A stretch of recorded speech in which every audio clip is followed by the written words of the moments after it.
Welcome to the Real Advisor Podcast. TRAP, Trap. Please follow us and join in the conversation on Twitter @Advisor Podcast, where you can suggest ideas and themes you'd like the Trap team to discuss. Also remember to like and subscribe to our YouTube channel and leave a 6 out of 5-star review on iTunes. Doing all this really helps us, which means we can do more to help you. Now let's head over to the studio for the latest pile of Trap.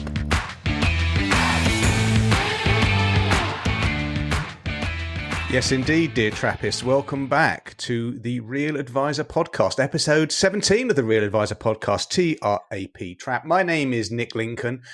Joining me as ever are the three other horsemen of the apocalypse, Carl the Voice Widger, Andy Hart, and Alan the Storyteller Smith from his exclusive Blofeld-like ski lodge somewhere in the Alps, Courchevel, I believe, Alan. Thank you. Indeed, that's right. Speaking to you live and direct from the French Alps. Very, very good. Now, gents, we've got a show packed full of absolutely nothing. So before we get to the topical tidbits, let me hand over to my co-host, the ultra-crepidarial Mr. Andy Hart, for some more Trap reviews. So the ultra-crepid what, Nick? Ultra-crepidarian, get it right. Here we go. So first up is RMC. No, you are upper crepidarial. Okay, thank you. That makes you an upper crepidarian. It's an adjective. Beyond me. First up is excellent show, 5 stars, great podcast for financial advisors. Every episode has value. Next up, 5 stars, fantastic podcast. As a new advisor, I find the podcast full of so many gems, plus genuine laugh out loud moments in every episode. Thanks for taking the time to put this out. Please keep up the good work. The Meteor review is from Mark Hoyland, who we know quite well. It's almost interesting, almost 5 stars. As a sole trader with a relatively new business, it can be quite a lonely profession with no elder statesman to lean on for wisdom until now. It's like having a pub chat, professional therapy session. I like how the Trap Pack often disagree and are open about there being no perfect approaches to financial planning or indeed running a financial planning business. The hit of the whole review and the fact that Nick Lincoln can grow a successful business in this game makes me feel optimistic about my chances. Back to you, Nick. I've only just that review came in a little while ago, didn't it? I've just reread it. Yeah, thank you, Mark. Mark's actually asked me for some help on today or yesterday via emails. So, Mark, you can go whistle for that now. He's got a point there, Nick, hasn't he? He has got a point. Absolutely, I think can't deny people it. look to you and think if that guy can make a crack of it and seems to be somewhat anyone can. Then anyone can. Just keep being yourself. Keep being yourself. And these are my friends. Okay, now we've got a little bit of a success story to share with you, Trappists, from one of the members of the Trap Pack. Mr. Hart, I know you're very self-effacing and you're never one for self-promotion, so I'll do it for you. A sincere, magnificent congratulations to you on Maven Money, which went through the 1 million downloads in the last week or so. Just from all of us.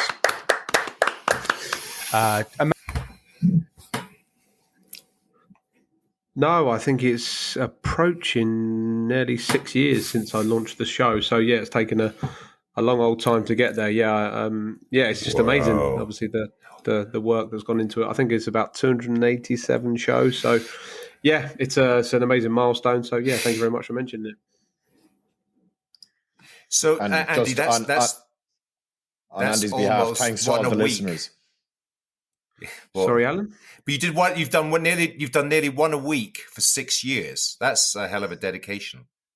Yeah, I launched on, I think, June 2017. So 18, 19, 20, 21, 22. So coming up to 6 years. Yeah, June 2023 will be 6 years. Yeah, generally stuck to the weekly show. I'm certainly in the point now where it's becoming very hard. But again, listening to podcasters that have been in this game for a long time, when it becomes hard, you've got to, that's the time you've got to continue to plow through. So, I'm getting through it. Yeah, so it's been fantastic. It's definitely going to be one of the biggest marketing things I've ever done. Loads of new clients come from it, loads of advisors come from it. Yeah, Cole. Just from our own point of view, why has it become hard? Is it because it's to try and keep coming up with fresh topics and that kind of stuff, or? Yeah, keeping fresh topics every week is the challenge. Yeah. So we've got about 985,000 episodes or downloads to go. This Trap podcast, in order to meet and match your amazing attainment. Trap's done some good numbers early on. I mean, the reviews are fantastic. The great thing about Trap is it's a concentrated audience. So the people that listen to it, really listen to it. It's not like a general food podcast where people just sort of dabble in and out. So that's the sort of uniqueness to the Trap sort of numbers. They're all sort of, real listeners as such. Back to you, Nick. Thank you. Yeah, and that's great stuff. So another topical tip. I read an article in the FT, and there's a link to it in the so-called show notes, and it's not behind a paywall. The FT puts some stuff behind a paywall and other stuff it doesn't, and this isn't, about the amazing decline in value of the UK stock market since the 1990s. Back in the 1990s, 1999 even, the UK stock market was about 11% of world market capitalisation, and now it's under 4%. And there are a variety of factors for that. One of them was Gordon Brown removing the dividend tax break that pension funds and so forth got back in the 1990s. But the bigger thing was this shift of pension funds. This crazy thing where they now match long-term liabilities with gilts rather than equities, and they've been net sellers of UK equities for decades now. So it's just an amazing decline in the value of the UK stock market relative to other markets, and it's just an interesting article. It's just I didn't realize that the UK market was only the blink of an eye was about 11% of world market cap. It's now 4%, sub 4%. I'm not saying it's a good or a bad thing. I'm just saying it's just contextually interesting. Well, isn't Apple the one company, Nick, bigger than the whole UK stock market? That's the point we got to. I think Apple's market cap is more than the entire FTSE stock market, which is insane. Well, I know looking at the Vanguard Global All Share Tracker Fund, sorry, this is down the weeds already, isn't it? Apple is about 3.8% of that. Yeah. They've declined a bit. So at a certain point when Apple were at their peak, the one company, Apple, was worth more than the entire listed UK FTSE stock market. That is insane. Yeah, nuts, isn't it? So I put out a tweet this week because this whole thing about prod and you're saying this is a niche audience, Andy, and it is a niche audience. You won't get the retail Joe pub listening to this because they'll think, what the hell are we talking about? So in terms of prod and consumer duty, whether or not we are, sorry, Carl, as well for you, this won't apply for you, but this is probably coming to you at some later date because things tend to go across the Irish Sea. Are we product manufacturers? And if so, that imposes on us a whole new bevy of things that we have to comply with. And I put the question out on Twitter, are we product manufacturers under prod or consumer duty? And you know what? Nobody bloody knows. I got 126 responses. 53% of people said, yes, we are product manufacturers. And 47% said, no, we're not. So no one knows. And by product manufacturers, I asked the question, if we put together our own in-house model portfolios, which I've done since 2008, which I know all you guys do as well, does that make us product manufacturers under prod? And people just don't know. And if we are, there's a whole new level of regulatory stuff that we have to go through. I don't know if you guys have any thoughts on this.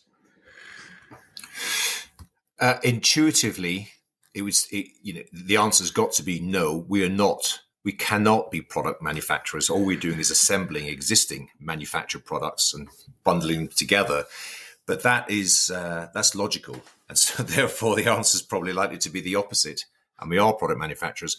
I haven't really investigated it, Nick. What are the implications? Is there sort of a headline around what the implications if we are deemed to be manufacturers? Presumably it's not a world of regulatory hurt for us.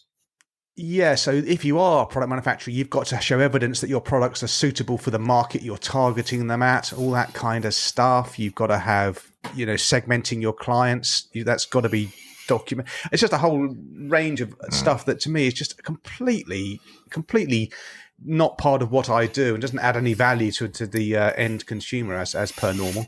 I haven't looked into it in too much depth because I'm hoping the answer is no, we're not a product manufacturer. If there are any compliance experts listening in, please let us know so we know what to do next. But we often know what they come up with, don't we, Alan? They don't say Don't worry about it, guys. They're overthinking it. It's going to be a 28-page report that says you are. Yeah. Yeah. Yeah. Yeah, so I know that 360 Services, which is a respected compliance consultancy, out you can buy in their services. They say that we are product manufacturers, but as you alluded to, Andy, Okay. Turkeys and Christmas. It's amazing what people will say when your salary depends on it. Okay, Carl, deck of unregulated cards falling. Lots of examples in Ireland of firms who sold unregulated investments finding themselves in a bit of hot water. Yeah, I just thought this is definitely topical in Ireland, and I know from some of the stuff that you guys have shared with me that it's pretty topical in the UK as well, which is basically firms that were selling unregulated products, be they geared property funds or loan notes or solar panels or doing some other kind of off the beaten track stuff. Every single week in the newspaper, there's a story about a firm in trouble in court or with the central bank or whatever. So my hope, and I'm repeating myself a little bit, but my hope is that, that regulated firms have to stick to regulated investments and regulated advice, and that this kind of, I don't know how you describe it, and I'm sure some of them are good, but I just can't see the value in stuff that's, not something that has always worked. I would hope that our regulator would step in and make a sweeping statement on this and just say, look, it's not okay to do this stuff. You're either a regulator or you're not. Because every single week there's a number of very high profile cases going on in Ireland at the moment, and they've been going on and on and on, and we're reading about them for literally years on end. So I'm hoping that we're coming towards a very important point whereby this stuff is banned once and for all, and that there might be a place for it, but it's not through regulated firms, because it confuses clients, and clients can get comfort if they're going, oh, well, this is a firm that's regulated by the Central Bank of Ireland, so therefore this might be okay. But they're selling then unregulated products. And I think it's confusing for clients. And you guys have spoken about consumer duty and all of that kind of stuff. I think, if we're looking after the client's best interests, then this stuff is not okay, because it definitely muddies the water. Yes, agreed. I think in the UK there is a move to, and I agree. I think if you're a regulated advisor, you should only be allowed to sell regulated investments. And if you want to go into a SIP or what have you, you've got to have a really good reason just for having a SIP wrapper anyway. But within the SIP wrapper, you should only be allowed to put in regulated investments and commercial property and what have you. And I think the UK, we're kind of at that situation now. The SIP providers now are so under the microscope. But there's been loads of shenanigans in the past. We could all talk about this forever. When we did the last episode 16, with the shipwreck funds and off plan hotel things in the Bahamas and stuff like that, and student rent accommodation funds, and just absolute garbage, But because it comes under the veneer of being sold by a regulated advisor, as you say, Joe, why should Joe Public know any better? They they've got their own lives to lead. They think, okay, this guy is regulated, this girl is regulated. This must be kosher stuff, and it's just horrible. Anything, Andy, Alan, anything to add? Yeah, it's all financial trash. It all blows up in the end. It's all sold by marketing companies, not financial companies, and we know why it's sold, because there's heavy commissions involved in it. These companies sprout up, they sell a load of this crap, make a load of money, and then a few years later they blow up. Rinse and repeat. We've seen it 1,000 times. It's horrendous. The regulator, the stuff that they focus on, their guns are facing in the wrong direction all the time. They need to get on top of this stuff and protect consumers from professional salespeople that manipulate them easily with all of this guff. So I absolutely hate it. It's all financial trash, and all of it should be banned. But that's not going to happen. So I feel quite strongly about this, Alan. Yeah, one of the challenges is that it sounds interesting and it sounds exciting, doesn't it? When you talk about some of these property developments in the Bahamas or Cape Verde or something, they've always, the interesting thing, there's always a story. There'll be some sort of demographic revolution of the amount of people that are holidaying in this destination now, and you'll have a beautifully presented slide deck that looks logical and rational. And the alternative of investing in the great companies of the world, buying low-cost index funds and forgetting about it, just sounds obviously dull. So it's kind of breaking news as we're recording this, and the details are yet to be disclosed. I have no idea what the actual issues are, but there's a wealth manager, discretionary fund manager in the UK. It is public information, so we can share it. They're called Wealth Tech. They've also got a different brand called Vertem, and I don't know much about that. I'm pretty sure. I don't know about you guys in the UK. If you've heard of Vertem, I think I've heard of Vertem as a DFM that had promoted their services to IFAs. A number of IFAs who've recommended them over the years, unless I'm getting him confused with another company. But the details are yet to be revealed, but it's not looking very good. They've been suspended by the FCA, not allowed to transact or to continue operating. They've got a right to their clients. So there's something amiss going on there.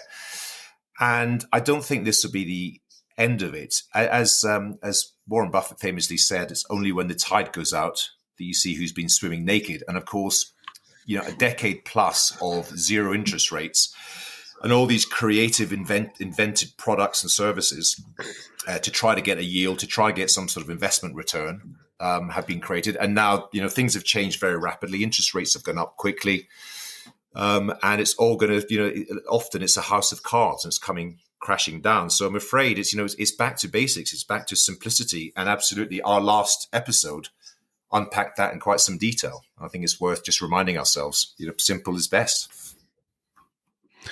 Without a shadow of doubt. Okay, Mr. Widger, again, now this is a topical tidbit that we could go on forever. So let's just try and keep it focused. But ChatGPT, what does it mean for financial advisors? I know you, Smithy. I know this is the toy that you're running with at the moment, and it's kind of front and central of what passes for your brain.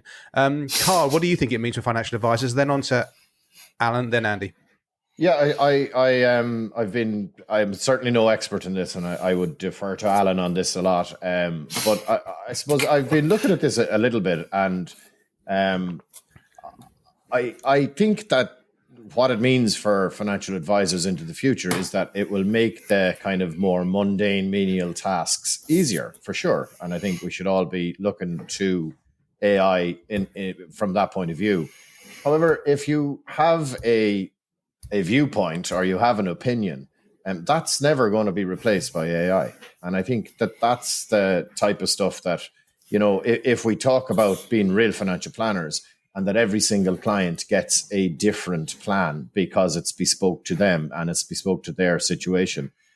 I can't see for the life of me, and hopefully I'm not proven wrong, right? But I can't see how, somebody said, I saw some Twitter poll recently that financial advisors are going to be put out of business by AI, by ChatGPT and the likes. How could that possibly be the case? We've seen the demise of robo-advice. We've seen, we spoke about this before, about people pulling out of that market because it's not working, because people want other people to guide them through complex stuff and, to give them bespoke plans that are relevant to the clients and their families and maybe the next generation. I don't think AI can get that sophisticated, certainly anytime soon, as far as I'm concerned. And I'll say it another way. If I was a client, I wouldn't be letting AI guide my financial plan for absolute sure. So that's just kind of my brief take on it. But as I said, I'm definitely no expert in it. So yeah, I wonder what you guys think. Do you want me to come in? If I am this Trapped nominated expert, it's the epitome of in the kingdom of the blind, the one-eyed man is king, because I know a tiny bit more than you do because I've spent some time. I'm fascinated by it. I really am. And yeah, I've got that kind of magpie brain, I admit, and it's the latest shiny new object for me to pay attention to. But I do sense that maybe unlike my previous shiny objects like NFTs and some crypto stuff, this has really got some merit. This feels like kind of the coming of age of almost like the new generation of web, when the internet first came along, looking at this stuff. Now, you've mentioned, Carl, ChatGPT. That is one model. That's a language model, an artificial intelligence model that will allow you to create, written summaries, documentation. There's a load of applications for advisors in that. But there are literally thousands and thousands of other applications. It seems like just at the turn of this year, the beginning of this year, out of nowhere, these things had been, quietly being built in the background, but it hit the mainstream. I think when OpenAI, the company, released free to the public, and it still is free, ChatGPT-3, this program. And I don't know if you guys have spent any time playing with it, but certainly in terms of being able to create content. Yeah, 4 is the latest version, but ChatGPT-3 is still available. But look, Carl, you're absolutely right. Human beings, we're sentient beings. We are social creatures. I think we're going to be talking a bit later on in this episode about some of the experiences we have engaging with clients on a uniquely human level. I don't believe in my lifetime AI or computers of any sort of type will replace that unique experience. But God, if they can take away, and I know from my own business, the amount of just time-sucking stuff that we do with written documentation and spreadsheets and data entry and all that stuff, if that can be eliminated or minimized, fantastic. We're all for that. If that allows us to effectively have more time with real-life humans and real-life families, giving them the benefit of our wisdom, our experience, and our knowledge, knowing that the machines are taking care of all the dull stuff, then fantastic. And the last thing I'll say is I think it's something I've asked around at this moment in time, unless there's something hidden away. There doesn't seem to be anyone or any organization in retail financial services that I'm aware of that's really grasping this, that I'm aware of. And to quote Andy Hart, if no one else is doing it, you ask, what is it? You ask 3 times. And if the answer is still no or don't know, then you've got to do it yourself. So I'm just going to be attending numerous, there's numerous conferences and events in and around London, all the time. And I just want to get myself up to speed because I think the opportunities for forward-thinking financial planning firms are just extraordinary. What do you think, Andy? Yeah, I echo a lot of what you said. I love ChatGPT. I've been playing around with it ever since it came out. I did a podcast on it. I asked it the top 10 financial, success or whatever, and put it all together. I just see it as an advancement in technology. I don't see it as this new, totally new frontier. I just see it as an advancement of what we currently have. In specific to us losing our jobs as financial advisors, I mean, as we're insiders, we know that that's not going to happen in a million years. But whenever they come out with these lists, financial advisors weirdly appear quite high on those lists because they don't know what we do. They think we just pick investment funds or something. And a robot's going to do that better than us. They don't realize that we manage the humans. Hence, that's our focus when we take on clients.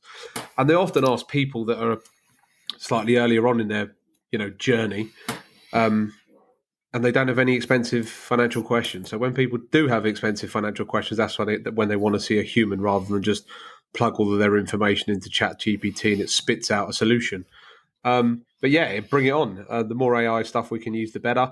But, we're 2023 and our compliance facilities are still requiring us to provide bespoke advice. It's ridiculous.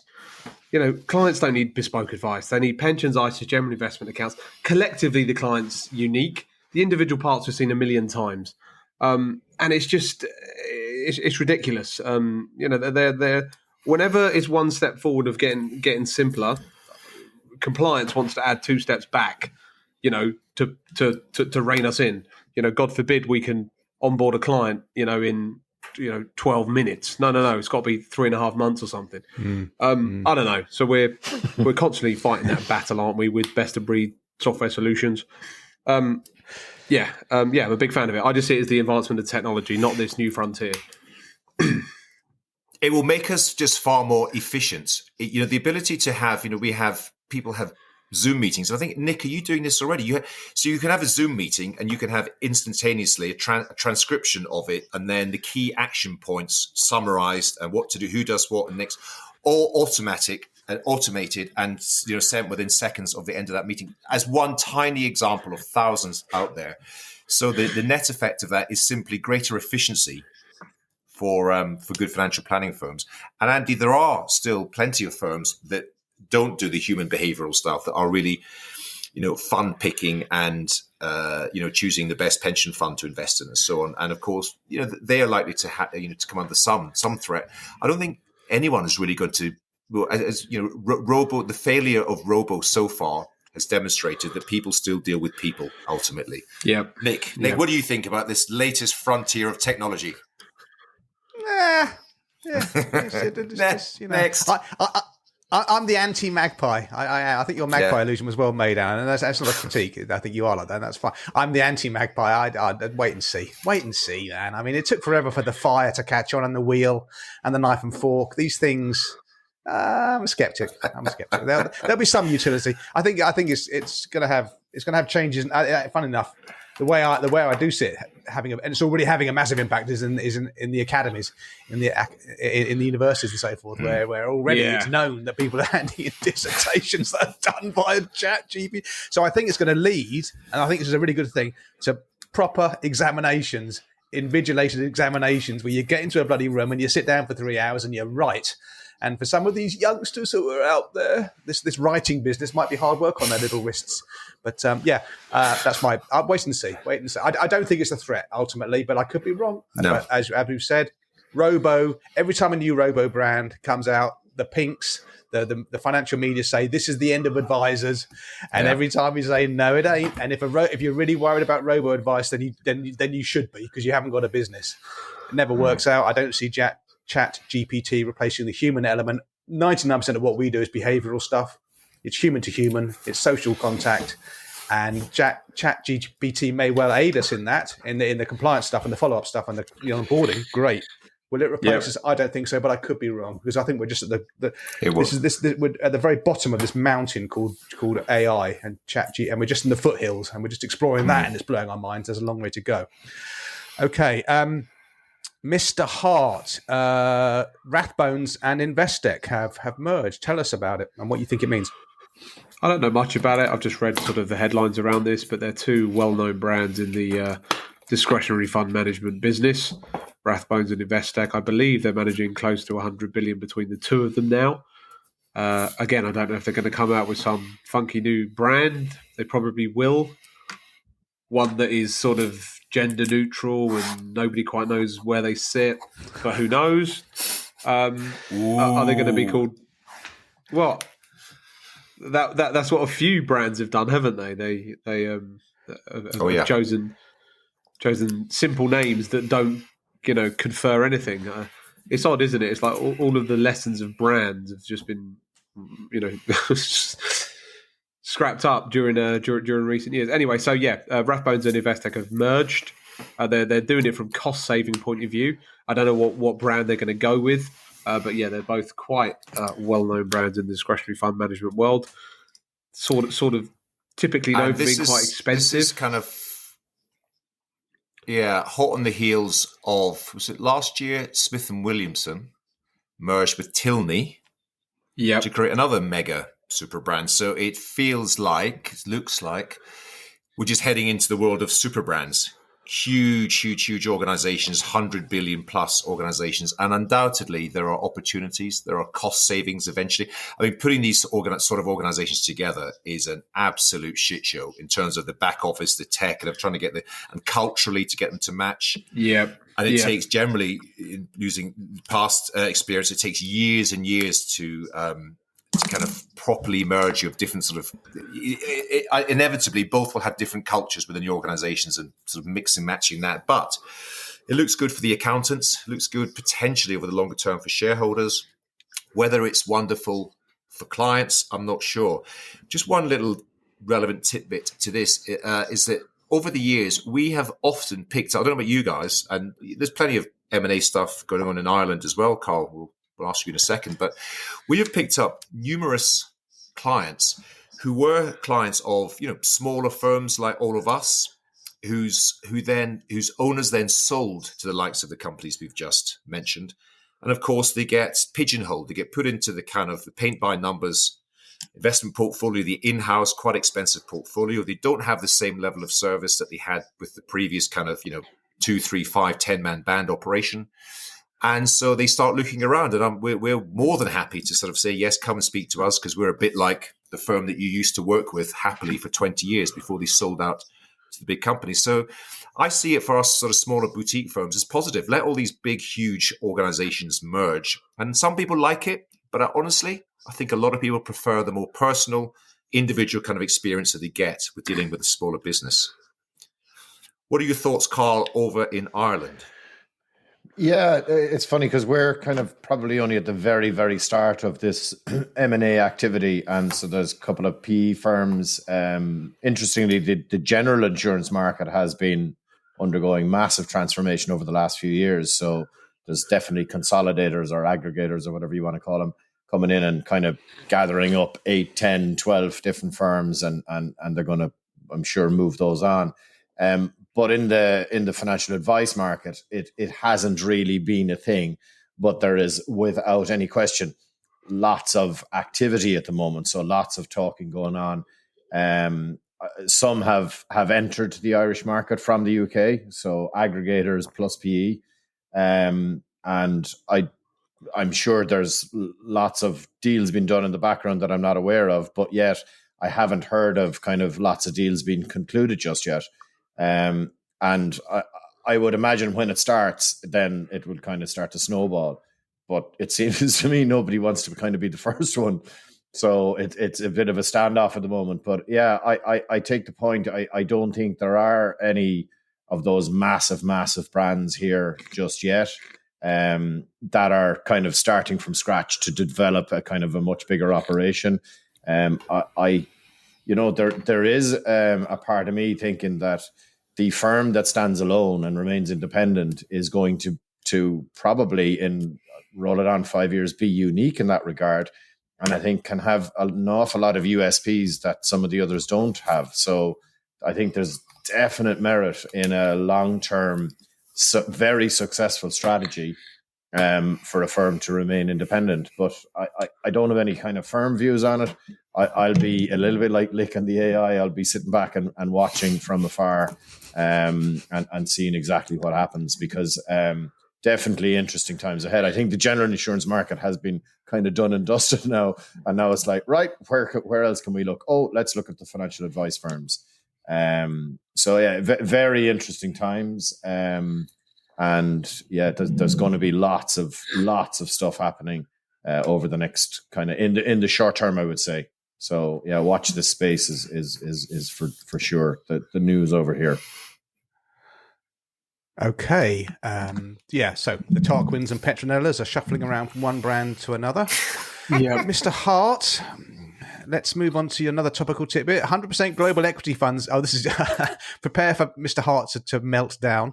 Global equity funds coming in as a 4 out of 7 on the risk scale, Andy. Speak to us. Well, this is just brilliant. I know a lot of the listeners are on their journey, as all we are on the call, from what it used to be 60-40 portfolio every client gets. Then it went up to 80-20, and now a lot of advisors are thinking, actually, 100% global equities is where the real returns are going to come from. Yes, I'm going to manage my clients' behavior, yada, yada, yada.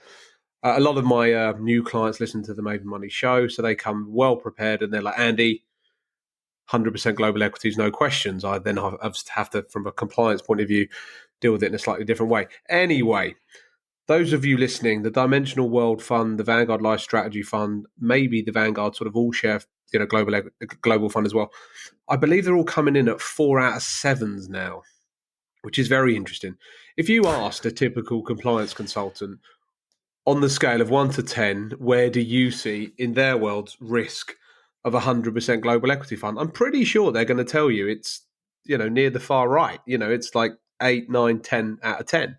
The fact that it's coming in at 4 out of 7, I know it's maybe the recent issue with bonds having more volatility to the downside maybe played into the hands of this, but what I'm saying is I'm just giving you more collateral with your clients and your compliance consultant that the 100% global equity funds now, if they are globally well spread, the volatility is not that much because they're globally well spread, etc. And their peak, peak to troughs are not actually that extreme either. So anyway, it's just more things to put in your arsenal as such. So yeah, they're coming in at 4 out of 7, which I think is brilliant. Anyone else? Any comments on this? So are you? Are you saying that when I put with my risk planning software that I use, which is very expensive, and I've got 4 out of 7 clients. They're coming out as 4 out of 7 on the risk scale. So have I got to put those clients now into these world equity funds? And my higher risk clients who are 7 out of 7, I should probably put them into the index-linked gilt fund. Put them into the index-linked gilt fund. Yeah, done, isn't it? If that's how it works, you do the mumbo-jumbo questionnaire, you get the result on the scale of whatever, you then align it on the scale, and then you move forward. Oh, no, you don't do that. Oh, what? So we've got to interpret it, have we? Oh, yes, you do. It's mind-blowing. Anyway, so, I'm going to be banging on about the risk of low returns this year. So I'm going to introduce the concept of the risk of low returns. So I'm going to try and bring that to life in as many different ways as I can. But for me, the risk of low returns is enormous for lots of people, certainly over multi-decades. I'm going to be unpacking the risk of low returns, which people don't talk about enough. And we've seen it with real clients who are in their 70s and 80s and have not invested correctly in my world, for the last few decades. And they've got all right wealth, but it would be fantastic if they had more wealth. They could do more things with it. They could help their family out more. They could, not worry so much about money. So the risk of low returns for real people, I think, is a bit of a travesty that we're trying to address. Any final points on that? I'll just make a comment that every time I refer to this sort of stuff publicly, like on social media, LinkedIn or Twitter or something, and just it's kind of a statement of the bleeding obvious that longer term, real returns, using history as our guide, investing in the great companies of the world is likely, no guarantees, but likely to be more rewarding. I can guarantee I'll get half a dozen responses saying, yes, but. And there's been periods of time in the past where bonds have outperformed. And there's been periods of time where, well, the classic is the Japanese equity market. And there's always pushback. And I ignore it and move on. But inevitably, I think what we're saying is there are no guarantees. I'm just trying to weigh the odds in our favor. There may well be a period, hard to believe, where bonds will outperform. Don't know. But I think the balance of probability is less likely. But I just find it interesting. Every time I refer to anything remotely like that, you get half a dozen people saying, yes, you're wrong. And look at this period between 1936 and 19 whatever, when that wasn't the case. But all we do is tell the truth and move on. Most professionals don't know what they're doing, Alan, when it comes to investing. They still follow the dogma of the day. They're still doing everything really complicated. 25-question risk questionnaires, a multi-asset fund for clients. It's it is what it is. Social media rules going to get stuff knocked out. Back to you, Nick. Thank you very much. For the dear Trappists who are listening to this or watching this, you can't see that our recording software, once again, I think is giving us the heebie-jeebies. My recording stopped earlier. I had to leave the studio and come back. Carl, if you leave the studio and come back, so it might re-engage your recording. That's all I can tell you. Wow, the fun we have, eh? The time we put aside. Mr. Smith could be out on the slopes in Courchevel, but he spent his time doing this, and it could all be to no avail. We'll find out at the end of this show. Okay, that's quite a bit on the topical tidbits there.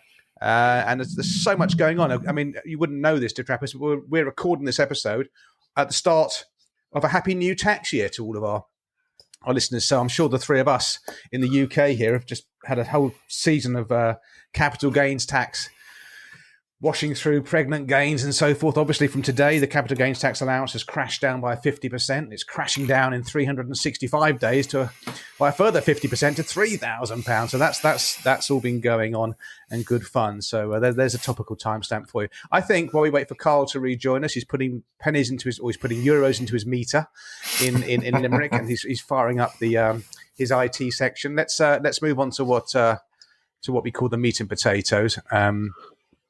Carl is coming back into the room, and even the meat and potatoes sound drop isn't playing. So this is all going very well. So Carl, can you hear us, my friend? I certainly can. Sorry about that, gentlemen. Technology, huh? AI my backside. Yeah, exactly. They can't even get the podcast software working. Yeah. Oh my God. Oh, Christ on a bike. Okay, so Oh, Carl, show God your 5-year plan. We can get too focused on the long term. It's incumbent on us to get clients to live their best lives now. You extemporize, and then we'll hand over to Mr. Smith. Yeah, so I've been reflecting, as is my wont. So if you looked at my own 5-year plan 5 years ago, it has remarkably not worked out. Let's just say it has evolved. And even if I go back to the last 2 years, 2 years ago, would I think personally or professionally I am where I am now? Definitely not. And that kind of got me thinking about, as our jobs as financial planners, when we do, say, cash flow plans, right? What are we always looking to do? We're trying to get rid of red out of the plan, right? So any cash flow shortfalls in the long term. And then when we talk about investments, we're always talking about in the long term. So you got to stick with the plan, and you got to, look to the long term. And if we're looking at returns and all that kind of stuff, it's long term. Everything is long term. And I thought about this from my own point of view that, do you know what? I've been doing a lot of, over the last few years, when this happens, I will do this, or, we will have that experience, or I will feel this particular way. And do you know what, guys? I'm just tearing that plan up, and I'm going to start living each day as it comes. I'm going to start living in the moment. And I've had some experiences in the very recent past with clients whereby, yeah, of course, we're always looking to, are we going to run out of money and all of that kind of stuff. So just two quick stories. I have a absolutely wonderful couple who've been clients of ours for a good few years. And unfortunately, the husband passed away last year. So it's about maybe 9 months ago at this stage. And I left a gap before. Obviously, there's some cleaning up we have to do in terms of investment portfolios and that kind of stuff, and putting it into one name. And it's all tough stuff. So I always try and leave a big gap. Thankfully, this hasn't happened too often. But when I sent the email out to the spouse, she's absolutely diamond of a lady, and she just came back and went, "Yeah, look, it's been a tough time, and we had so many plans for travel post COVID, and they were hanging on, and obviously those plans are out the window now." And I just felt so, without sounding, I really, really hope this doesn't sound condescending at all, but I just felt so sad and so sorry for her, because they didn't get to do all of the things that they wanted to do. And it just drove home the point that, look, don't wait around to do that bucket list item. And look, we're in the lucky position that most of the people we talk to are quite privileged. So they do have the resources to do the stuff now. And, it's so incumbent on us as real financial planners to make sure that people go and live their best lives. Like that effect, that is our job. Our job is to, match the resources with getting people to live their best lives. And I had another new clients, sold their business, have a bunch of money for the last 3 years in the bank. And they're now kind of coming to us because they're worried about the effects of inflation, as they should be, and, as is right. So they came in, we did the plan, they're never going to run out of money.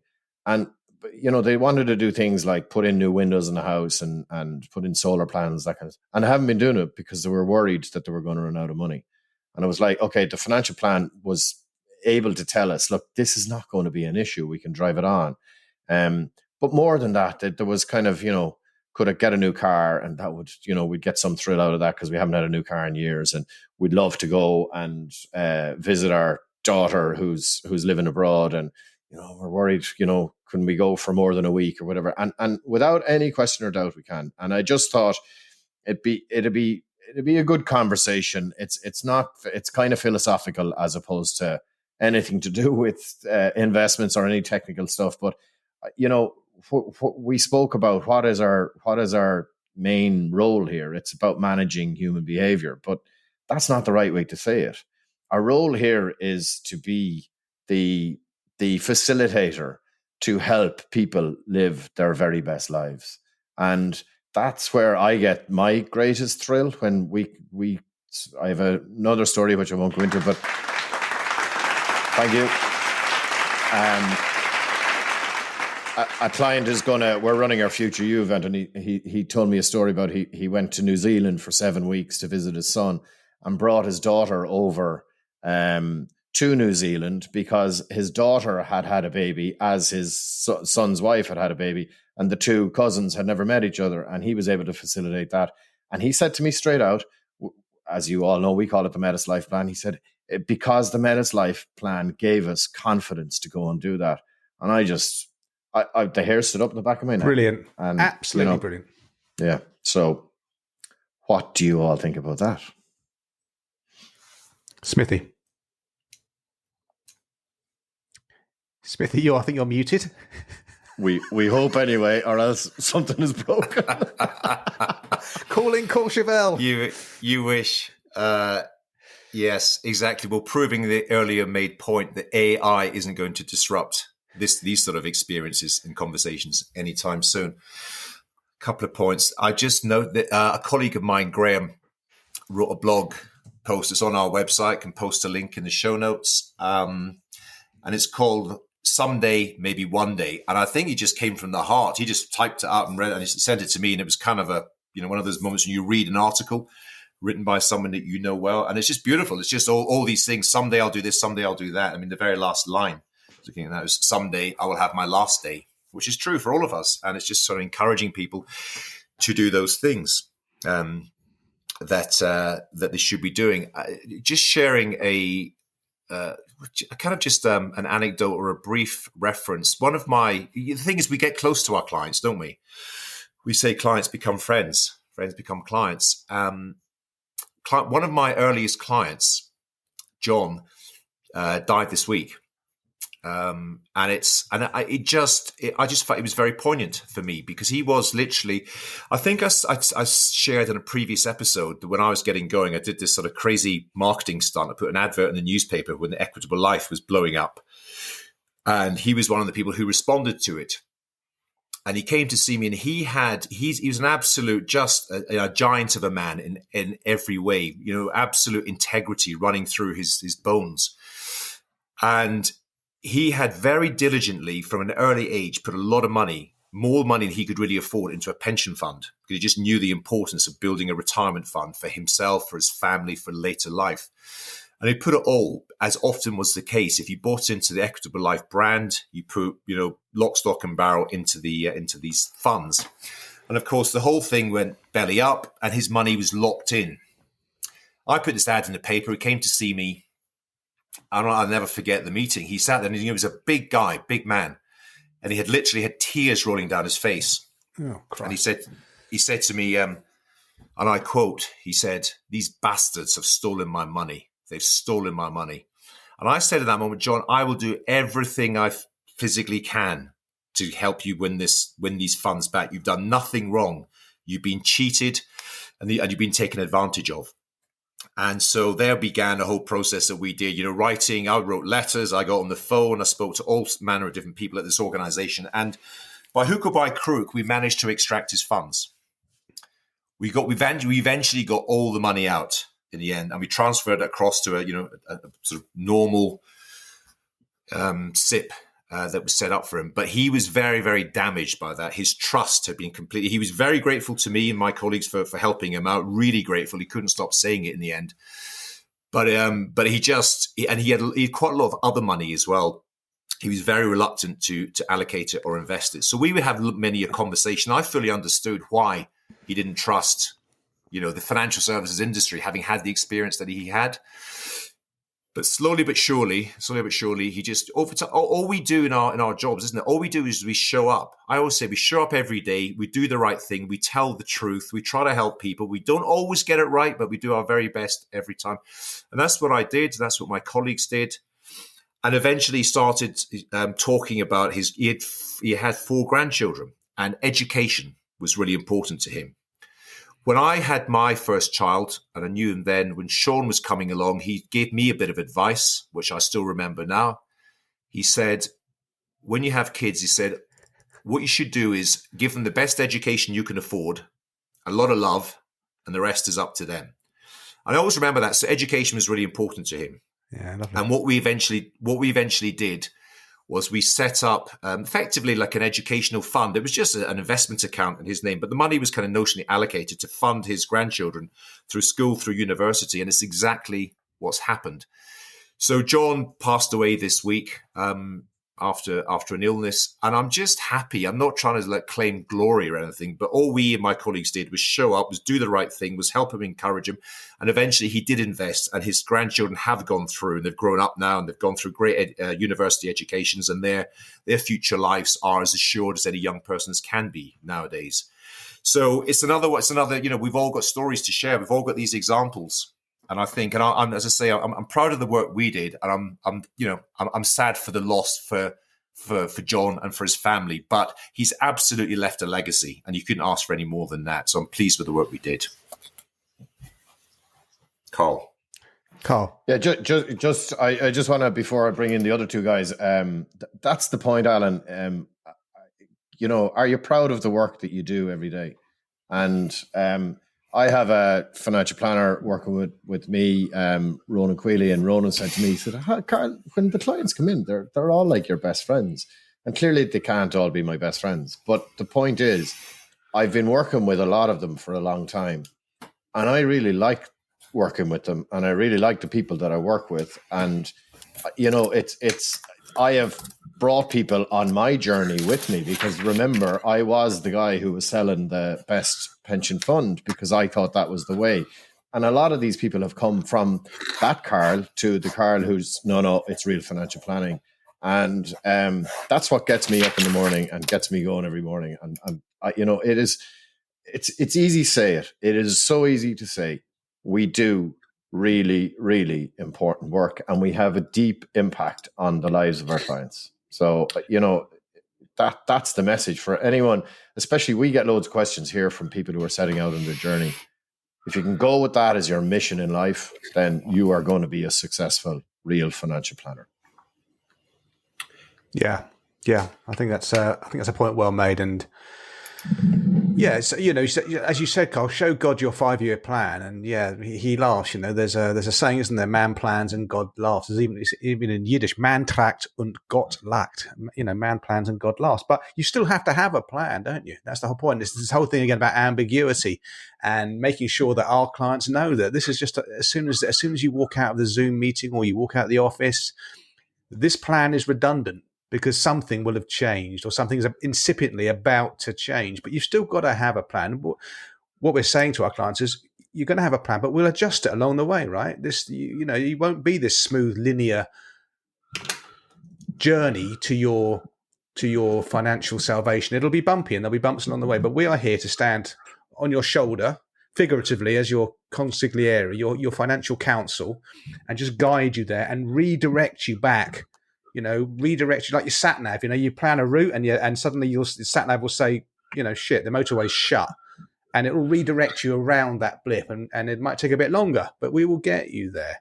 But you still need to have a plan, because if you don't plan, then you just don't know where you're going to go, and suddenly you're going to be 63, and you're going to be hating your boss, and you're going to think, well, you're stuffed because you haven't done the planning in those previous years, and you haven't made the adjustments along the way.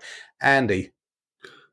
Not a huge amount to add, but we as financial planners sometimes do get a bit fixated with too many decades ahead. So we need to bring it back. Our typical client's probably thinking weeks, months, short term. But life's that whole balance between enjoying now and planning for then, isn't it? I think the real thing we do with our clients is give them permission, because even though intuitively we know that they've got enough money to do all the things that they want to do, they just need that professional to say and confirm it, certainly through building a cautious plan. The long-term plans obviously do change, as you say. Man plans, person plans, God laughs. Very poignant in my situation. The last 5 years, a lot has happened. I've had twins, I've been divorced, I'm in new relationships, etc., etc. Businesses is going all well. I don't know. Gender reassignment. It's all going on for you, isn't it? It's a lot in the diary. So not a huge amount to add, but I think that is as important as well. Showing up every day with your clients. We have tough times, and we're going through various things, but we're not going to bring our problems into the client's situation. That's why I believe it is a little bit like going on stage when you have client meetings. You just got to put all the crap that's happening in your life behind you and just be totally there for the clients. And sometimes you go into situations where there's a lot of happiness, like retirement, sold a business. A lot of the time it's divorce, it's someone's died. It's all different human emotions that we're confronted with, and we don't realize how skillful we are in those situations. Certainly having had hundreds, thousands of client meetings. Something else cropped up to my mind when I think Alan was talking, all about working with people that you like. The definition of should you fire this client and should they not be in your lives is if your phone rings and you see their name and it fills you with dread, you need to get rid of that client. That's the definition of should this client go. So just think of all of your clients' names, look at your phone, and if you see that name on and you go, yep, happy to speak to them, happy to speak to them, happy to speak to them, Jesus, what does this person want? If you get that Jesus, what does this person want, that person should not be in your business. I know it's a little bit off topic, but I thought I'd want to hammer that one in. So the test of whether or not you should not be working with this client and getting rid of this client is if your phone rings, forget that they might not have your personal mobile number, but the whole sort of thought experiment. If your mobile rings and you see their name and it fills you with dread, you've got to get rid of that client. Back to you, Nick. Yeah, point well made, and also we talk about this a lot. The emotional burden of what we do. It is hard. We need to keep ourselves. We need to be at our best in front of clients. Okay, so you need to take care of yourself as well. So you do need. I think there's a correlation between how mentally and physically fit we are and how good we are as advisors, because we do carry a toll, and the fact, and also as we all age and our client banks age, when that phone rings, it could well be this. Someone's son or daughter saying, your beloved client who you've known all these years, she passed away last night, and that's not going to diminish, is it? As our clients get older with us, and the clients do become friends and we do become involved. And it's like this is the price we pay. This is what we've chosen to do. This is our calling, right? But it comes with a heavy burden. Mr. Widger, you were raising your very cheap pen.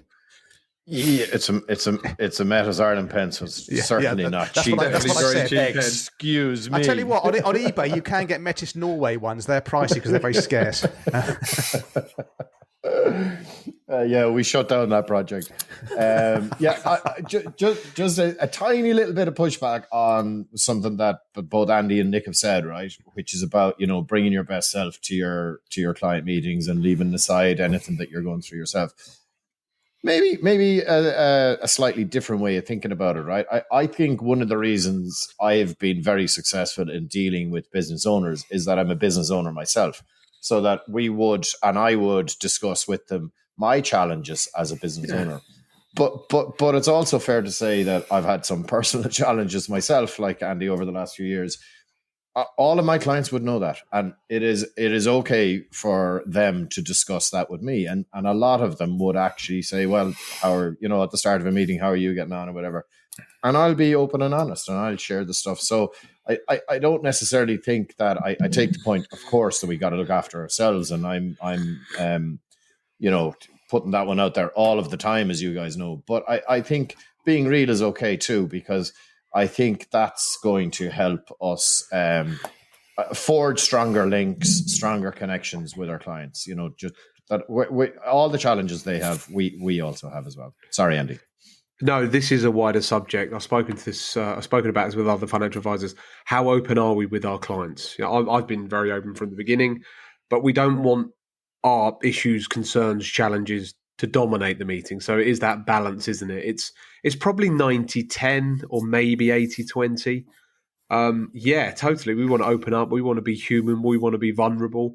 We want to share ourselves with our clients. Absolutely no problem with that. But I suppose it's... Yeah, that was kind of my point. Yeah. But we don't want to have the initial meeting and, it starts at 9:00 and 9:30. I'm still rambling on about my issues with custody or something, co-parenting.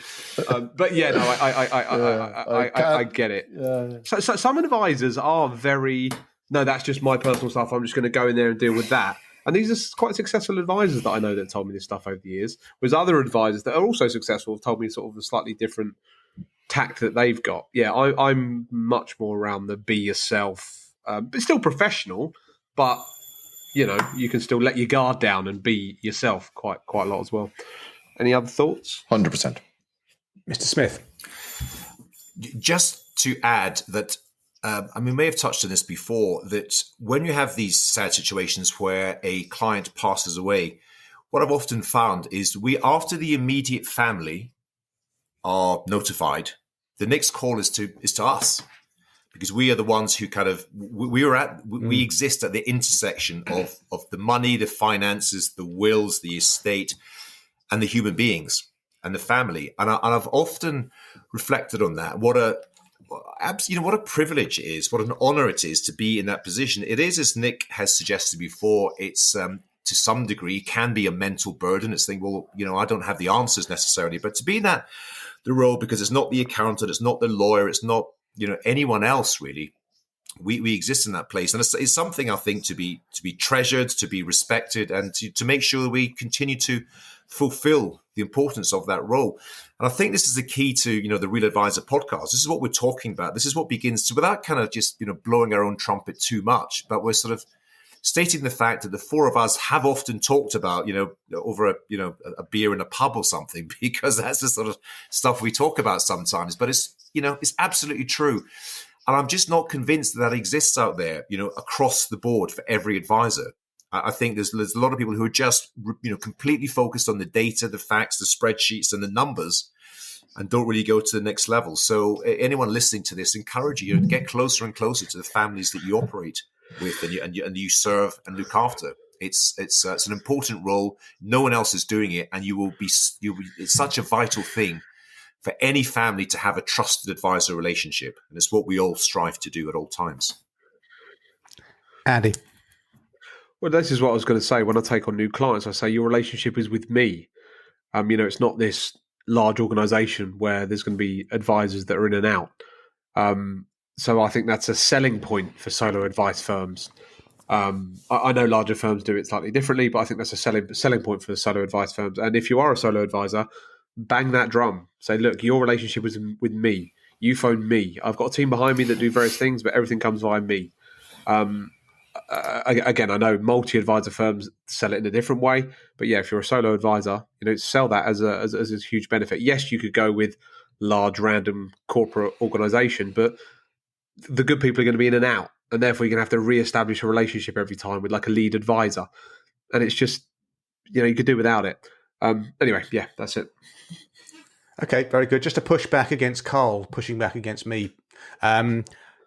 What I meant was that when you're engaging with clients, when they come into your life for that annual planning meeting or whatever it is, bi-yearly meeting, 6 monthly, be present. So whatever's going on in your life, you've just got to get that out of your headspace and give these people a damn good listening to. It's really hard sometimes. Something will have happened just before a meeting starts and your brain's foggy. You've just got to give the people the respect they deserve. But by all means, share things. I absolutely, with limited company owners, I'm a limited company owner, as you said, Carl. So you have a synergy with certain people. You have an affinity because you can see the world through you're walking in their shoes to a degree. I shared the story of my divorce and so forth with my clients, and they were all asking now about the lovely Penelope, and then they know I've remarried, and because it's human. But definitely share that side of yourself as well. There's no shame in it. People aren't necessarily going to judge you unless you do something really heinous. And Alan, that the court case will go well, and we're all rooting for you. But I'm relying on your support. Thank you. Yeah. We're your character witnesses, Alan. So you're facing a life stretch, my friend. Oh my god. Okay. I think we've given that. Are we happy? We've given that a damn good. Well done. You're right. You're right as usual. Yeah, well done. Oh no, everything. I love this. Everything. I 100% agree with what you said. Yeah. Okay, fine. Let's see if this works. Oh, thank God it works. There we go. Well, at the door. Well, guess who it is? It's posted with a giant sack. It's hauling it up my drive. I can see it now. These are the questions that are coming into the Real Advisor podcast from our beloved Trappists, our audience. If you want to post a question to us, zap one to us. The pinned tweet at Advisor Podcast has the link. Even easier, in the so-called show notes, there is a link. You click on that, you submit your question, and in due course, we will come to them. We've got a backlog of questions still, so we're working our way through them. We're doing 2 an episode currently. Let me read out the first one. I'll start with Amelia, actually. Amelia is a big fan of the show. I think it's her and her mum. They're from the northwest, Cheshire way. They seem to love the show for some reason, which is really nice to have female input and know that we're reaching a female audience, because we are pale male still. We know that, but what can you do? Amelia, who's on Twitter as @Amelia Powell. That's an easy one. Well done, Amelia. We like that. She says, a young new advisor, that's her, a part of an independent firm en route to chartered, looking for discussions around inheriting clients with advisory portfolios where providers and fund choices are limited. What suggestions could you make here? I really enjoyed you touching on a strong portfolio and your simplification here. The global equities versus other crap, in quotes. Could you talk more about this? I attend lots of the road shows, and sometimes it's hard to see the wood through the trees. Thoughts on DFMs? Can we explore the AI space and ideas? Amelia, there's a lifetime's worth of questions here. Can we explore the AI space and ideas on developing your firms in this space? Okay, well, we talked about AI earlier, so we'll nail that one off. Okay, who wants to run with one of the 78 questions that Amelia put there in various subclauses? Carl, your finger's raised. I'll go first. Stop going to fund manager roadshows. It's a waste of your time. And get comfortable with simplifying your process. And don't worry that it's, broadly speaking, the same portfolio that all of your clients are getting. You don't need to make it any more complicated or sexier or anything like that. So just get yourself comfortable that that's what you're doing, and then focus on the human behavior thing. That would be my advice to Amelia. Can I jump in here? I really get it. I understand it. When you're early on in your career, you are overwhelmed with the volume of noise from the investment management industry. We've talked about this before, but if you're a keen student of your profession, you're going to read the magazines, read the blogs, read the online stuff, and it's conflicted and it's confusing. One piece of advice I would give, and it is quite specific, but I think all of us have a respect for this organization. There's a company called Dimensional Fund Advisors, DFA. They have a program that they run 2 or 3 times a year. It's called the Foundations of Investment course. I believe last time I looked, it was 2 days, 2 full days. And that is almost like it's a cleansing of all the noise and knowledge and information that you might have picked up before. It goes right back to basics. It's like, do markets work? Are markets efficient? Yes, no. Let's identify. Let's look for the evidence for or against any of these things. And not, obviously, they're arriving at the conclusion, which is their way of life is the kind of evidence-based, is the appropriate way. You make up your own mind. But what you will do is you will learn from scratch as if you knew nothing at all. And anyone, regardless of where they are on their career, seek out Dimensional, ask to go in their Foundations of Investment course. And I think it will make life a lot clearer for you, Amelia. Who's next? Mr. Hart. So if you ever go to a roadshow where anyone's talking about investments standing on the stage and they're talking about sectors, countries, and guessing where the market's going, they're doing what I call lying from the stage. So be very cautious of people that are lying from the stage. DFMs, all they do is extract value. Not a fan of DFMs at all. In relation to investment portfolios, there is one fund solutions that are going to beat pretty much 99% of all solutions out there. The investment management business game has been won. Obviously, there is hundreds and thousands of people that their salaries depend on pandering to this madness that's been going on for so many years. But choosing the investment funds is not the reason why your clients are going to be successful. You put client A in the perfect investment fund and they make all the behavioral mistakes under the sun, versus client B in the worst investment fund, but they do all the behavioral, correctly, they do all the correct behavioural things like aggressively increasing their portfolios, not panicking to the markets, getting their tax position right, updating their financial plan. Client A is in the best investment fund, that they're going to end up in a complete disaster. Client B is in the worst investment fund, but they're going to end up, you're going to take them to financial salvation because all the other stuff's way more important. So the investment element into it is important, and you want to get it right. But there are other things I think you should focus on first. I'm pretty sure Amelia works for SJP, so I think what she's exposed to is maybe not the same as what other advisors can be exposed to. I don't know if she can go on the DFA courses, but yeah, it's important to get it right, but it's not the be all and end all. Yeah. She says in her question she's part of an independent firm. So I don't think she's part of SJP. But anyway, that's okay. That's by the by. Okay. Good I know you point, Andy. love SJP, Andy, but just to Andy's point is one. This Amelia, it's asset allocation is the big thing. That's the big driver, as Andy said. You can research your way to a migraine, finding the best smooth return fund that's top quartile and has alpha and beta and Sharpe ratios coming out of its nostrils.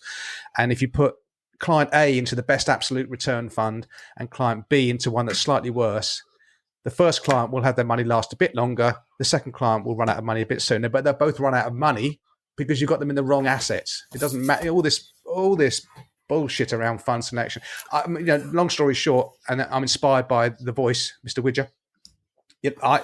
And I think we've all been down this route. When I started off in 2001, I was a fund picking IFA. It was 3 plus a half. And I've evolved now. And this is happening now in my business. I have one equity fund for my clients. And I just moved my entire pension fund and my ISAs into one equity fund because I take my own medicine. And and I don't have DFM permissions. So it's got to be advisory. Over the course of the next 12 months during the annual planning meeting process, I'll be telling my clients, listen, you've got 4 equity funds at the minute in your portfolio. I found one fund that does everything those 4 funds give you. In fact, it gives you slightly broader exposure, 13,000 of the great companies of the world, including emerging markets. There's no need to have these 4 funds, these moving parts. You're going into it, consent here. And whether the client's got 100,000 or 100 million, they will go into, I'm pushing this to the extremes, they will go in that one fund because that one fund gives them global capitalization, and it's simple. And it's a screaming rejection of the culture that says complicate things to justify your fees, which I think is a pernicious evil in our mighty noble profession, this thing of ours. Okay, Amelia, there's some thought. And if any of us see you at a roadshow, Amelia, we will give you a damn good talking to. Okay, there's a lot of information in episode 14, which we did pretty much a whole episode about advice to early stage financial planners, and included the reference to the investment solution. So if you haven't heard that one, Amelia, do check out episode 14. Great stuff. Thanks, Anna, for going to the back catalogue. That's helpful. Okay, so the next Trappist question is from Toby Hines, who's on Twitter as @Toby Hines. These are brilliant. These are names that just are spelt properly and are easy. Toby asks, you are at an event, the supermarket or a barbecue, and someone, very specific here, and someone asks you, what do you do for a living? What line of work are you in? I would really like to hear each of your responses, your elevator pitches. I'll have a rough stab at this. So I help people plan for and retire for fulfilling retirements where there are no money worries. That's it. I don't mention my nomenclature as an IFA or a wealth manager or anything else. I say I help people live fulfilled retirements without money worries. Guys, do you want to have a stab at that one? Can I be, just before we do, Nick, can I ask you that? That sounds like a classic elevator pitch. You literally, to quote Toby's question, you're at the proverbial barbecue and someone says that's exactly what you would say. I help people fulfill whatever it was, fulfilling retirements. Is that literally what you would say, word for word, to some stranger you met over a hot dog and a glass of warm wine? Yes, I have to caveat it that I don't get invited to any social events, so I've never had the opportunity. And when I go to the supermarket, I don't want to talk to the checkout chicks. So I self-scan. I talk to the scanning machine because actually I get quite a good rapport with that. But yes, if I was asked, I think that's what I would try and say. I'd probably mangle the words because I'm English and it's uncomfortable, but that's what I try and get across. This is hypothetical, right? Okay. It's extremely hypothetical. Anybody else got an elevator pitch they want to have? Andy will come in here because Andy and I have spoken about this quite a few times in the past, trying to get the right phraseology, because financial planner, IFA, and all the rest of it, just to the general public, I think sends out the wrong messages. I'm afraid the brand has been tarnished over the years. Yeah. I'll sort of have a go at mine. I use for my sins currently, and I don't think anyone's got this right. Trust me, I've done my research. For my sins, I currently use the phrase wealth manager. I think it's a more encompassing. I think people kind of get it and understand it. But the best kind of elevator pitches are saying what it is that you do that somebody can mentally sort of file away. Yes, I've heard of that thing before, and then say who you do it for. So I would just say I run a wealth management business for entrepreneurs. We help business owners, make sense of their money and taxes, and that's it. So minimal. What I do, who I do it for. Next, do you want another sausage on your plate? That's the barbecue. Any ketchup with that? And what do you think about Tesla stock? That's the next question. And it's like, no. So that elevator pitch it's great. We own it along with 13,000 other stocks. Next. Yeah. Andy's good at this. Carl, Come on, Andy. Andy? No, I'm not good at this. I've done different things over the years. I stick to financial advisor. You're not good at this. I'm not good at this. People just want to put you in a box. Andy, the ultra crepidarian Andy. He knows about everything. Andy can't be told anything. His name is Andrew Hart. Andrew Hart. Oh, file this one away. Episode 17, and he's not good at something. I knew we'd get there in the end, my friend. Crack on. Oh, right. I don't think you played that last show. I am nursing the worst chest infection ever, and I was going to pull out of this episode, but anyway, I turned up for the fans. I mean, those watching on YouTube will see how much I'm coughing. Anyway, I've got a doctor's appointment at 1 p.m. to go through my chest X-ray. All right, keep on topic. Now, I do say I'm a financial advisor. People just want to put you in a box. They don't want anything complicated. I'm a financial life planner and all this sort of jargon. I might say to them, I help people answer expensive questions. I've been banging on about expensive questions for years. Depends who they are. Most people, I don't want to talk about what it is that I do. Immediately I wouldn't want them as a client. So yeah, it just depends on what type of thing it is. But I'm a little bit more down the line than, maybe the person asking the question. He still needs to do elevator pitches, I suppose. But yeah, I stick to keeping it simple. Financial advisor. Carl, anything to add? I might. Yeah. So we have one written down, which everyone in Metas is supposed to know off by heart, and it goes something like, we help busy high achievers get really important stuff done by creating a bespoke, individualized lifestyle financial plan. Now, right, the elevator has already gone to the top floor, and everyone's got out of it half an hour ago. Excuse me, let me finish, please. Now, I would never say that in the supermarket. I don't like talking to people in the supermarket because I just hate shopping. So I'm never having that conversation in the supermarket. But at a barbecue, I clearly am never saying that. So that's the big reveal to all the Metas team who've been going around saying that. Yeah. So do as I say, not as I do. Yeah, go on. Yeah. I would say how many days of the year can you have barbecues in Ireland? Yeah, maybe 4 or 5. But that's 4 or 5. But that's maybe 4 or 5 more than Nick has invited us. So there you go. This is true. Yeah, I would say something like, look, we do a little bit like what Alan says. Yeah, we do wealth management, we do investment in pensions, but we do it a little bit differently because I think that everybody has a burning subconscious question in their mind, which is, are we going to be okay? And look, we're able to work that thing out over time. Yeah, so I got there in the end, guys, despite the fact that you were all guffawing at my first effort at it. You love it, boys. You love it. Okay, so that's the Trappist questions done, I think. Without any further ado, we can move on to Culture Corner. And Carl, we're going to lead off with you. Your one, Brad Johnson, formerly of Elite Advisor Blueprint, has a new podcast out. Do tell us about it, young man. But well, I can't because big reveal again, right? I haven't actually listened to any of his new ones, right?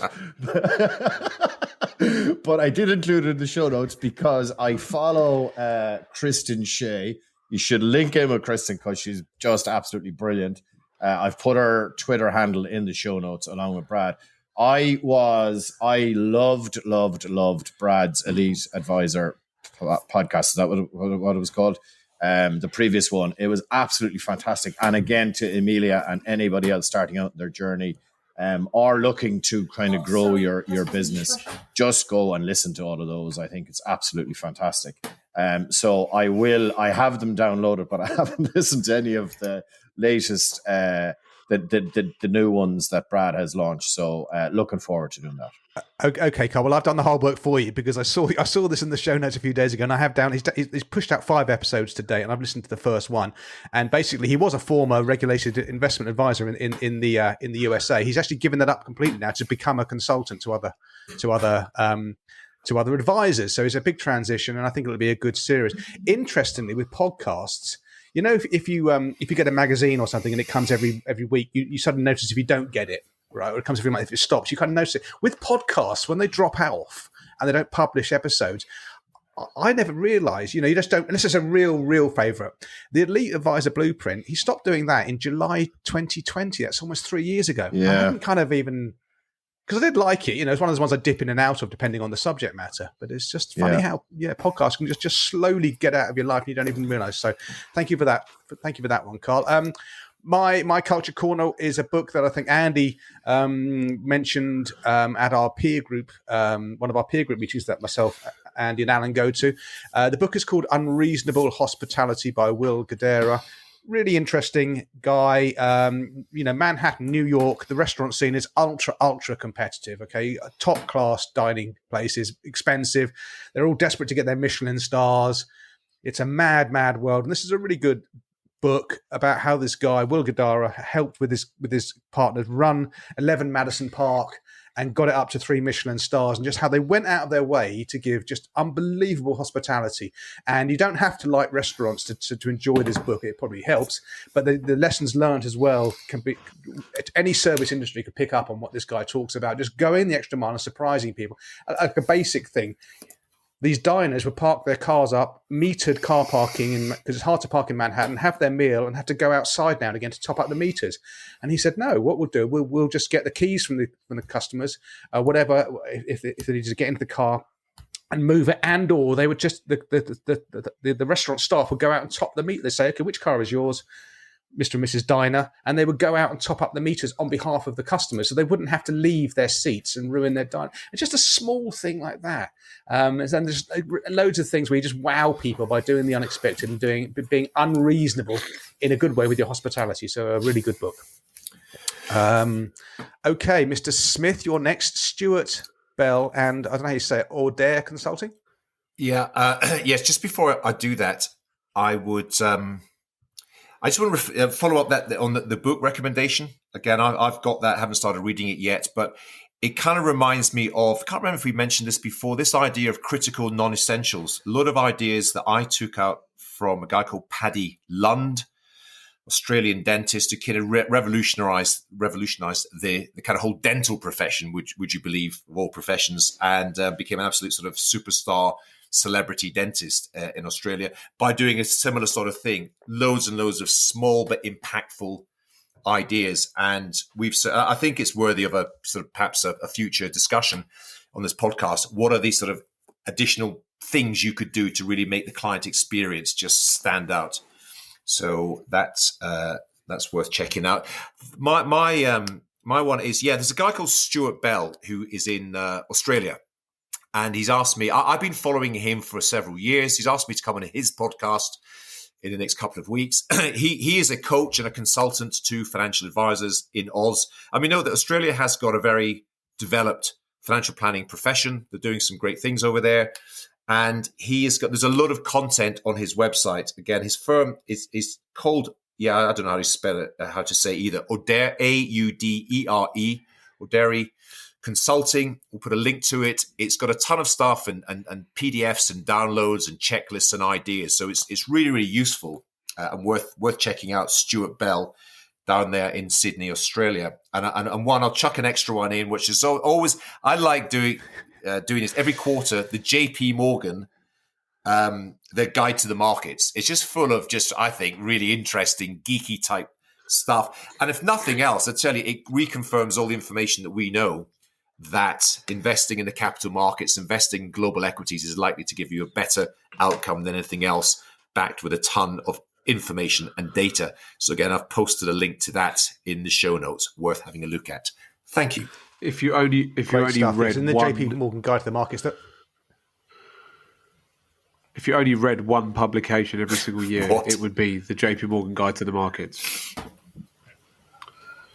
Yes, and there are about 80 slides in it, depending on whether you got the US or the UK one. But there are two slides that always resonate with me, and I think resonate with you guys. One is the slide showing the intra-year declines, 15% peak to trough is totally average and totally normal. Where do you read that? Anywhere else? Nowhere. And the second slide is showing the returns of different fund sectors and against the return of the average investor gets, and that's the so-called behavior gap, and which just seems endemic and perennial and is never going to go away despite our best efforts, which is good because it gives us reason to be on this planet. Mr. Hart, you have a Culture Corner section, Modern Wisdom Pod with Alex Hormozy. That's exactly right. So again, it's another Modern Wisdom podcast recommendation. Chris Williams interviews Alex Hormozy. Fantastic, absolutely brilliant. Alex Hormozy is a relatively young, successful entrepreneur. He's like early 30s. He's got some great sort of mental models and ways of seeing the world. Definitely recommend checking it out. Great stuff, and there'll be a link to all these items in the so-called show notes. I think, by hook or by crook, we've somehow got to the end of this show with our friend Mr. Smith in Courchevel and various IT issues that you won't, dear Trappist, you won't understand. We've got them going on in this show. Let's hope it comes out. Bring out the jingle. It's another absolute shambles, but it's another. We'll be it's okay. another. I'm trying to take the stress. Shambles. I try to take the stress out of my life. I know. This is the most stressful hour of every week. Do you know, I did my tax return this morning, and it was more enjoyable than doing this. Absolute shambles. And that's true. I did my tax return at 7 a.m. on the 6th of April. Oh, gosh. OCD, me, not at all. Okay. Thank you very much, dear Trappists, for your time and your input. Please do rate us. Leave a 6 out of 5 star review on iTunes. Like and subscribe to our burgeoning YouTube channel. And we will see you on the other side. Take care out there, folks. Goodbye. Bye, everybody. Bye. Bye.